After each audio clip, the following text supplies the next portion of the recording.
اور خوش ہونا چاہیے۔ جو شخص رسول اللہ صلی اللہ علیہ وسلم کی دنیا میں آمد پر خوش نہیں ہے وہ شیطان ہے، کافر ہے، بے ایمان ہے، جو حضور کی آمد پر خوش نہیں۔ لیکن رسول اللہ صلی اللہ علیہ وسلم کی آمد پر خوش ہونا اور ہے اور جشن عید میلاد النبی منانا اور ہے۔ رسول اللہ صلی اللہ علیہ وسلم کی آمد پر خوشی اور ہوتی ہے، جشن اور ہے۔ آپ کی آمد اور ہے، جشن میلاد النبی اور ہے۔ پھر جشن عید میلاد النبی یہ بالکل الگ تھلگ بات ہے۔ شریعت نے دو عیدیں بتائی، ایک عید الفطر اور ایک عید الاضحیٰ۔ عید الفطر رمضان گزرا اور اس کے بعد ایک ماہ روزے رکھے، رمضان میں مشقت برداشت کی ہے، اللہ نے فرمایا مہمانی ہے ہماری طرف سے، آج کھاؤ، عید الفطر۔ عید الاضحیٰ آ گئی، یہ 3 دن خدا کی طرف سے مہمانی ہے، اللہ کے نام پہ جانور ذبح کرو اور کھاؤ۔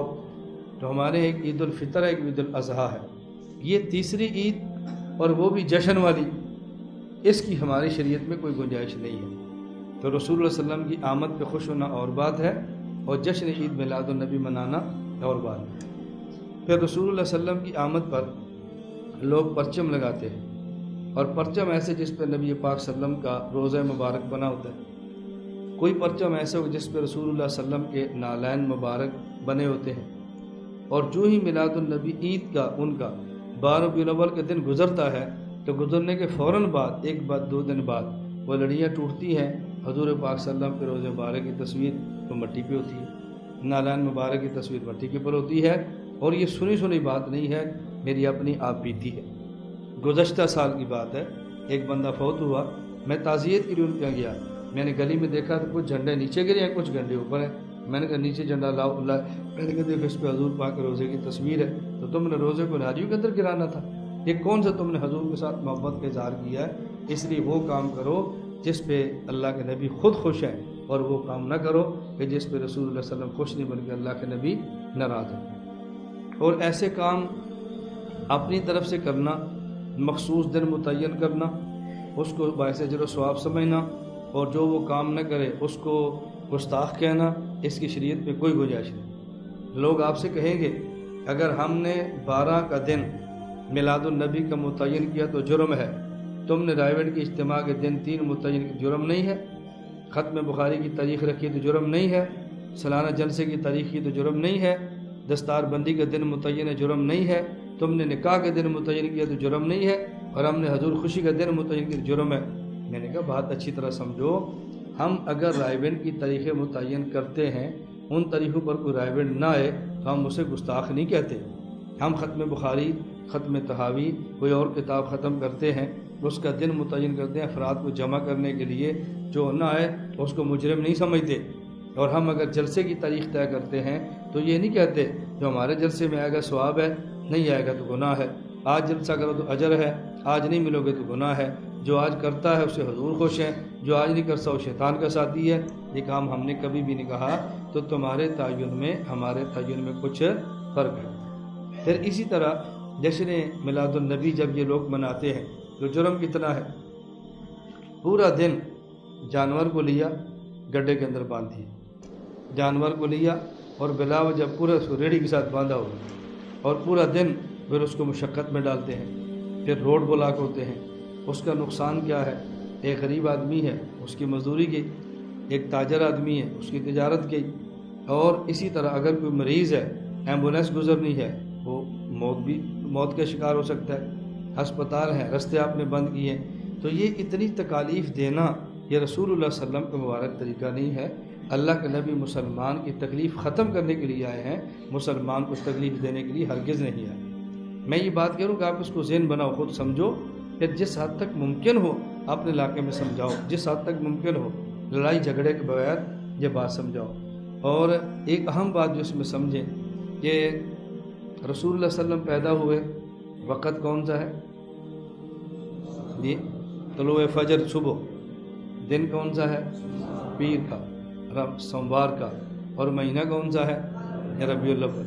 اب وقت دیکھو طلوع فجر صبح کا، دن دیکھو سوموار اور پیر کا، اور مہینہ دیکھو ربیع الاول کا۔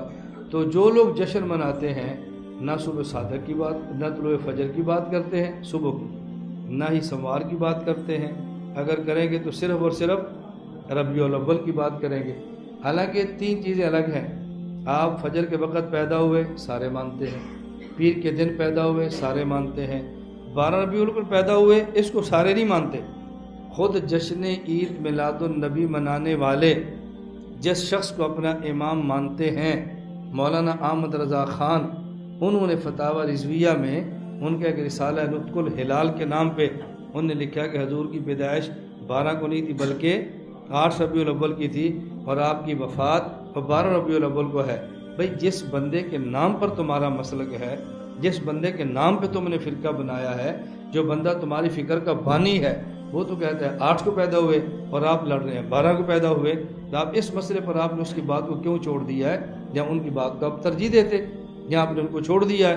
اس کا معنی یہ ہے کہ اگر ان سے عقیدت ہوتی تو مانتے، عقیدت ان سے بھی نہیں ہے، بس ان کا بھی آپ نے نام جب چاہے استعمال کیا اور جب منشا خلاف ہو تو نام کو چھوڑ دیا۔ یہ بات مناسب نہیں ہے، تو میں نے اس لیے گزارش کی ہے کہ ربیع الاول حوالے سے اس چیز کا خیال کرو۔